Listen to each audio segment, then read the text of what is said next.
मुंब्रा परिसरात सिमी आतंकवादी संघटनेच्या 6 हस्तकांना अटक. 20 डिसेंबर 2001 रोजी संसद हल्ल्याप्रकरणी अबू अजमा याच्या मुंब्र्यातून अटक. संसदेमध्ये जो हल्ला झाला होता त्याचा जो गुन्हेगार सापडला तो या मुंब्र्यात सापडला. 16 मार्च 2002 हिजबुल मुजाहिद्दीनच्या 4 अतिरेक्यांना अटक. 23 जानेवारी 2004 नेत्याच्या हत्येचा कट रचल्याच्या प्रकरणी एका अतिरेक्याला मुंब्र्यातून अटक. गुजरात पोलीस चकमकीत ठार झालेल्या इशरत जहां शेख ही पण मुंब्र्यात राहत होती. 2016 मध्ये आयसिसच्या मुजबिर शेख हा मुंब्र्यात अमृतनगर येथे राहत होता.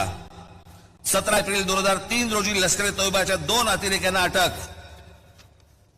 16 मे 2003 मुलुंड बॉम्बस्फोट प्रकरणी मोहम्मद नमोउद्दीन या व्यावसायिकाला अटक. देशद्रोही कारवायांसाठी आत्ताच्या काळात झालेल्या अटका. सप्टेंबर 22 मध्ये मुंब्र्यातून देशविघातक कारवायांसाठी 4 पॉप्युलर फ्रंटच्या कार्यकर्त्यांना अटक. 2017 मध्ये एटीएसने याच मुंब्र्यातून 4 जणांना देशविघातक कारवायांसाठी अटक केली आहे. 29 ऑक्टोबर 2023 ला पॅलेस्टाईनला पाठिंबा देण्यासाठी मुंब्र्यात निदर्शने झाली. कुठे पॅलेस्टाईन, कुठे मुंब्रा. एप्रिल 2017 मध्ये मुंब्र्यात शमशाद शेख नावाच्या आयसिसची संबंध असल्यावरून अटक झाली. त्यावेळेला सामनामधून अग्रलेखात मुंब्रा हे कसं दहशतवादाचं स्थान बनत आहे यावर अग्रलेख पण दिला होता. अंतिम 3 मिनट में उन्होंने मुंब्रा के बारे में कहते हुए कहा है कि सिमी के 6 अरेस्टेड फ्रॉम मुंब्रा, हिजबुल के 4 अरेस्टेड, ऐसे करके बहुत सारी उन्होंने लिस्ट बताई. तो जिसका काउंटर मैं देना चाहता हूं आप लोगों को कि जो सिमी के 6 अरेस्टेड थे मुंब्रा से, उसमें बहुत सारे 122 एक्यूज अरेस्ट थे. The accused belong to the different parts of Gujarat as well as from Tamil Nadu, West Bengal, Maharashtra, Madhya Pradesh, Rajasthan, Karnataka, Uttar Pradesh. Mumbra होने की वजह से, एक मुस्लिम गेट्टो होने की वजह से मुंब्रा को पर्सनल टारगेट करके राज साहब ने इसके पहले 2-3 बार भी और ये चीज कर चुके हैं, लेकिन उस पर किसी ने ऑब्जेक्शन नहीं किया क्योंकि एक बड़े नेता है, उनको एक मान सम्मान दिया जाता है इसलिए. लेकिन मुस्लिम तबका किसी की सहता नहीं है और ये पॉलिटिकल टाइम पे आप ये ऐसा स्टंट करेंगे तो लोग एक्सेप्ट कैसे करेंगे बीजेपी. मेरा कहना इतना ही है, अगर मुंब्रा की आप सिर्फ बुराई दिखाते रहोगे तो कैसे चलेगा. मुंब्रा में जितनी अच्छाइयां हैं वो भी कभी आगे देखो. आज मुंब्रा में पूरे हिंदुस्तान में कहीं भी, हिंदुस्तान के वर्ल्ड में कहीं भी कोई भी किसी प्रकार की कुदरती विपदा आती है तो सबसे ज्यादा रिलीफ जो है मुंब्रा से जाता है. एक दूसरा, जब कोविड आया, कोविड के वक्त जब हिंदुओं की लाशें ना पानी में बह रही थी, यूपी ले लो, हमारे महाराष्ट्र में तो हमारा चीफ मिनिस्टर इतना अच्छा था कि हमको तो क्या बोलते हैं उसको, ऑक्सीजन गैस भी कम नहीं पड़ने दिया. पूरे हिंदुस्तान में गैस की कितनी किल्लत हो गई थी उस वक्त. उस वक्त यही मुसलमान थे, इन्होंने ही, जो हिंदू के भी अगर कोई डेथ हो जाती थी घर में तो उनके बच्चे उसको हाथ नहीं लगा रहे थे, लेकिन ये मुस्लिम लोग ही थे जो उस वक्त उनको क्या बोलते हैं उसको, वैकुंठ धाम तक पहुंचा रहे थे. दोस्तों, आप देख रहे हैं नया इनकलाब टीवी न्यूज. लोकसभा का चुनावी माहौल इस वक्त गर्म है. ऐसे में हाल ही में एनडीए में शामिल हुए राज ठाकरे कलवा शहर में उन्होंने एक महासभा ली और उस महासभा में उन्होंने मुंब्रा शहर को टारगेट किया. मुंब्रा शहर को टारगेट करते हुए उन्होंने कहा कि मुंब्रा शहर में कई ऐसे युवक हैं जो सिमी से जुड़े रहने के इल्जाम में गिरफ्तार हुए हैं. फिलिस्तीन को लेकर जो समर्थन कुछ लोगों ने मुंब्रा शहर में दिया था, प्रोटेस्ट किया था, उन्हें भी उन्होंने आतंकवादी कहा. उन्होंने कहा कि ये आतंकवादी गतिविधियां कर रहे हैं. साथ ही साथ उन्होंने कहा कि ये जो मुंब्रा का एक मुस्लिम गेटो है, यहां पर सिर्फ और सिर्फ अपराधी लोग रहते हैं. इसके जवाब में एडवोकेट शारिक शेख, जो कि मुंब्रा में पिछले कई सालों से सरगर्म है, उन्होंने एक प्रेस कॉन्फ्रेंस के जरिए राज ठाकरे को जवाब देने की कोशिश की है और साथ ही साथ शहर की आवाम को यह जागरूक करने की कोशिश की है कि आपके शहर को जिस तरह से नेताओं के जरिए बदनाम करने की कोशिश की जा रही है, आप इसको समझे और अपने शहर के मुतालिक जो पॉजिटिव बातें हैं वो अपने जहन में आप रखें. उनके साथ में देवेंद्र तिड़कैया, जो कि एक समाज सेवक है, वो भी मौजूद थे. उन्होंने भी अपनी बातों को रखा है. उन्होंने कहा कि सिर्फ 20 से 25 लोगों की वजह से पूरे के पूरे शहर को आप बदनाम नहीं कर सकते.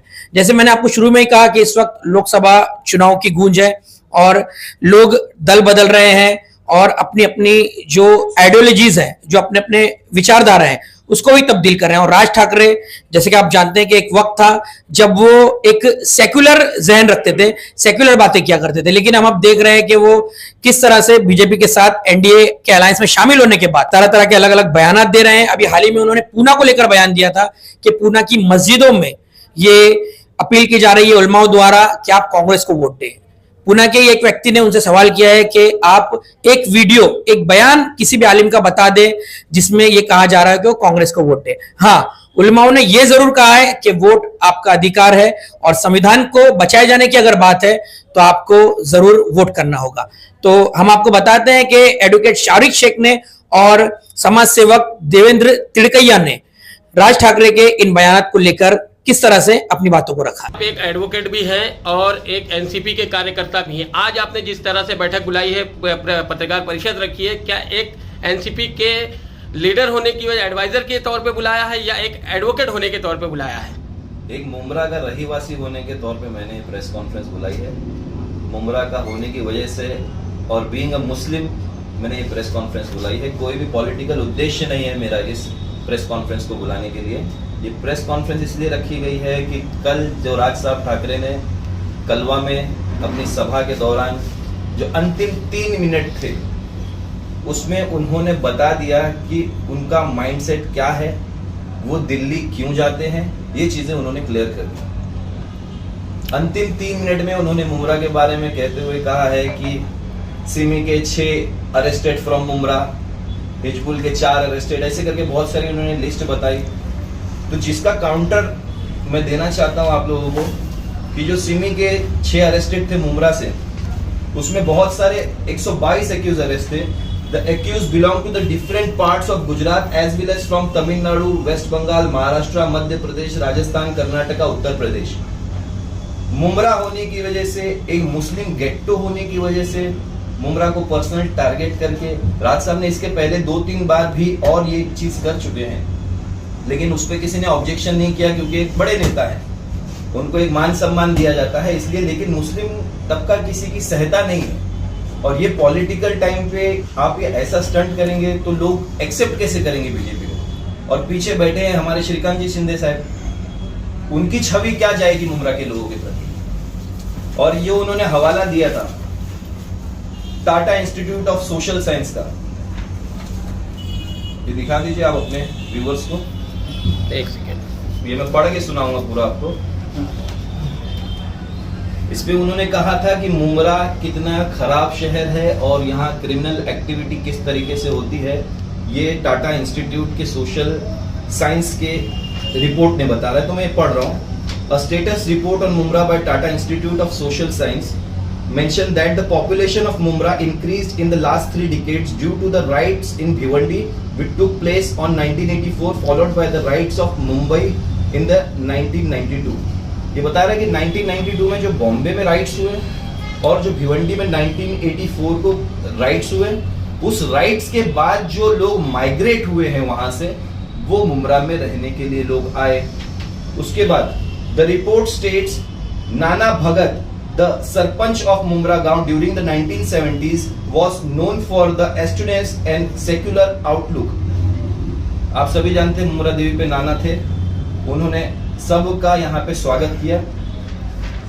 Not only did a provide support to all irrespective of other classes, caste and creed, but also narrated the value of the peaceful living amongst the resident of Mumra Kausa। उन्होंने सबको नरिश किया, यहाँ पे संभाला, देखभाल किया, उनको रखा रुकाया। द रेसिडेंट ऑफ मुमरा कौसा take pride in not having experience communal riots even after Bombay burn. Bombay जलता रहा 92 के फसाद में, उसके बाद भी मुमरा लोग प्राइड करते हैं, मुमरा कर प्राइड करता है कि मुमरा में कभी भी कम्युनल दंगे नहीं हुए। ये जो हिंदू मुस्लिम की जो पीस है यहाँ पर जो मुमरा में, वो इतने सालों से स्टैब्लिश है और मुमरा में आज तक एक भी राइट्स नहीं हुआ है। ये जो इंस्टीट्यूट है Tata institute of social science, जिनका ये सोशल स्टडी साइंस का उन्होंने रेफरेंस लिया है, यानी कि रिपोर्ट में कुछ और है, वो कोर्ट कुछ और कर रहे हैं, कुछ और है, वो कोर्ट कुछ और कर रहे हैं। अच्छा, ये रिपोर्ट की कॉपी मैं आप लोग को सप्लाई कर देता हूँ। हमारे साथ देव साहब भी हैं, तो इसके जो लिए भी यहाँ आप क्या कानूनी कार्रवाई करने वाले को बताओ। कानून देखिए, पॉलिटिक्स अभी इलेक्शन का टाइम चालू है, उनको फेम की जरूरत नहीं है। शारिक भाई, जो शुरू में आपने कुछ लोगों को गिरफ्तार किया गया था सीमी के कनेक्शन से, आतंकवादी ग्रुप्स के कनेक्शन में, उन पे अब तक साबित हुआ है या नहीं? एक गुना जो है वो डिसाइडेड है, लेकिन उसमें सबको एक्विटल दिया गया है। 122 आरोपी थे। Gujarat court acquitted 122 persons charge under UAPA accused of being SIMI's member. ये 2001 के जो जिक्र कर रहे हैं वो डिसाइडेड मैटर है। उसमें 122 लोगों को 30 साल बाद बेगुनाह साबित किया गया। अब ये 122 में से एक ऐसा आरोपी था, अभी तो आरोपी नहीं बोल सकते, तो आरोपी था जिसने जेल में रहते हुए बुक लिखी कि बेगुनाह कैदी किस तरीके से होते हैं। बेगुनाह तो उन्होंने बुक लिखी। ये अपनी जिंदगी का 30 साल जेल को दे देना। अब जिंदगी में बचा क्या है? आदमी 15, 18, 20 साल, 25 साल का था जब उसको अरेस्ट किया, और जब वो रिलीज होता है, जब बेगुनाह वो साबित होता है, तो उसकी उम्र होती है 60 साल, 65 साल। अब वो अपने बीवी बच्चों के लिए क्या कर सकता है? अपने माँ के लिए क्या किया? उसने अपनी जिंदगी पूरी गवा दी। और ऐसे ये सारे केसेस चल रहे हैं। देखिए, जो भी अगर आरोपी है जिसने स्टेट के, नेशन के अगेंस्ट में कोई काम किया है, कोई भी उसका सपोर्ट नहीं करेगा। ना मुसलमान सपोर्ट करेगा, ना हिंदू, ना क्रिश्चियन, कोई भी उसका सपोर्ट नहीं करेगा। अगर वो आतंकवादी है, उसको सख्त से सख्त सजा दो। शराब के बारे में कोई आया, आपका कहना है कि जो यहाँ से पकड़े गए उनके बारे में बताया जा रहा है, लेकिन जो बेगुनाह साबित हुए उनके बारे में नहीं बताया। ये बात तो है आपकी, लेकिन पर्टिकुलरली मुमरा की ही क्यों बताया जा रहा है? मुमरा की पीस को क्यों खराब किया जा रहा है? क्या थाना में नहीं थे? क्या थाना में माजीवाड़ा पे 30 करोड़ का यूरेनियम नहीं मिला था? क्या वही आरोपी को 3 महीने के अंदर हाई कोर्ट ने क्वैश कर दिया एफआईआर की बोल के? सचिन वाजे नहीं, सचिन वाजे का भी एक केस सामने आया था। ये दूसरा मैटर है।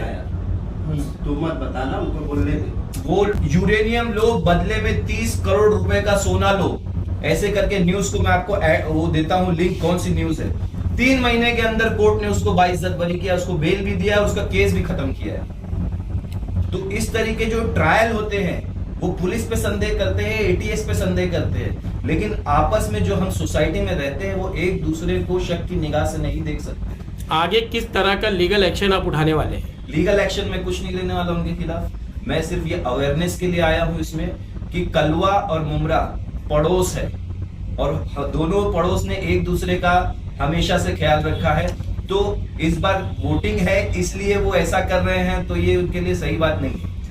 तो अभी उनको क्या है कि पीस और ट्रैंक्विलिटी प्लीज बना के रखिए। और मुमरा कलवा का रिलेशन बहुत अच्छा है। अवेयरनेस की आप बात कर रहे हैं, अवेयरनेस की आप बात कर रहे हैं, ये तो रीत हो गई है।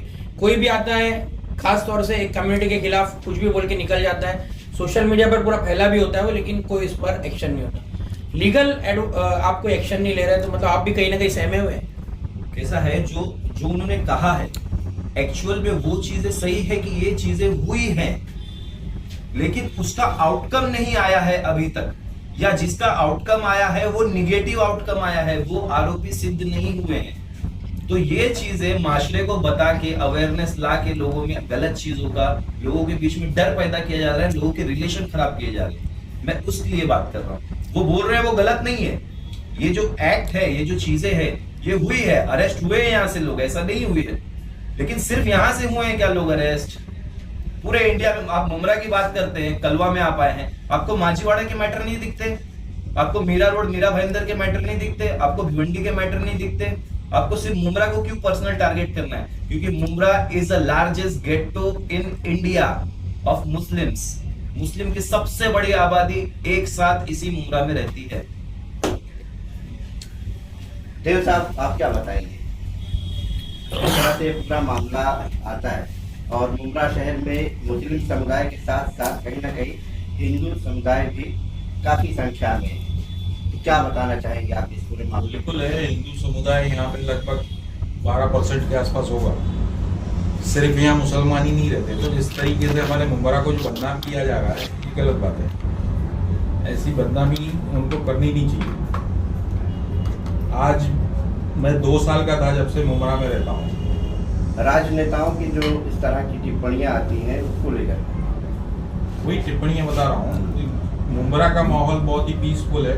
यहाँ कभी दंगे नहीं हुए, लेकिन ये कोई भी नेता आता है कुछ भी बोल के चला जाता है। मुमरा को टारगेट क्यों किया जाता है? यहाँ सिर्फ मुसलमान नहीं रहते, हिंदूज भी रहते हैं। और हमारा यहाँ पे भाईचारा इतना अच्छा है, आज तक ऐसी कोई हमको ये सुनने नहीं मिला। आज मुझे पता है, मेरी अम्मी अगर कोई सामान भी लेके जा रही है घर, हाथ में थैला है बड़ा, तो वहाँ मुस्लिम बच्चे खड़े रहते, वो ले जाके छोड़ देते हैं मेरी अम्मी को करते। मैं हूँ नहीं हूँ, मेरे को कोई फिक्र नहीं है। तो मुमरा ऐसा है। तो मुमरा को प्लीज मैं बड़े बड़े नेताओं से इतना ही कहना चाहूंगा कि इस तरीके से बदनाम ना किया। सपोर्ट कर देते हैं मुसलमानों का, लेकिन अब वो एक इलेक्शन की जो रैलियां हैं उसमें इस तरह का भाषण कर रहे हैं। तो आपकी तरफ से राज ठाकरे को मुमरा शहर के लिए क्या मैसेज रहेगा कि क्या क्या मुमरा शहर में है जो आप उनको दिखाना चाहेंगे, ताकि वो ये भी लोगों को बताएं? मेरा कहना इतना ही है, अगर मुमरा की आप सिर्फ बुराई दिखाते रहोगे तो कैसे चलेगा। मुमरा में जितनी अच्छाइयां हैं वो भी कभी आके देखो। आज मुमरा में पूरे हिंदुस्तान में कहीं भी, हिंदुस्तान के वर्ल्ड में कहीं भी कोई भी किसी प्रकार की कुदरती विपदा आती है तो सबसे ज्यादा रिलीफ जो है मुमरा से जाता है। एक दूसरा, जब कोविड आया, कोविड के वक्त जब हिंदुओं की लाशें है ना पानी में बह रही थी, यूपी ले लो, हमारे महाराष्ट्र में तो हमारा चीफ मिनिस्टर इतना अच्छा था कि हमको तो क्या बोलते हैं उसको, ऑक्सीजन गैस भी कम नहीं पड़ने दिया। पूरे हिंदुस्तान में गैस की कितनी किल्लत हो गई थी उस वक्त। उस वक्त यही मुसलमान थे, इन्होंने ही, जो हिंदू के भी अगर कोई डेथ हो जाती थी घर में तो उनके बच्चे उसको हाथ नहीं लगा रहे थे, लेकिन ये मुस्लिम लोग ही थे जो उस वक्त उनको क्या बोलते हैं उसको, वैकुंठ धाम तक पहुंचा रहे थे। तो ये सब चीजें क्यों नहीं बताते हो? सिर्फ बुराइयां मुमरा में ये हो रहा है, वो हो रहा है, आतंकवादी है ये। अरे अच्छे काम हमारे यहाँ कितने होते हैं वो भी तो देखो।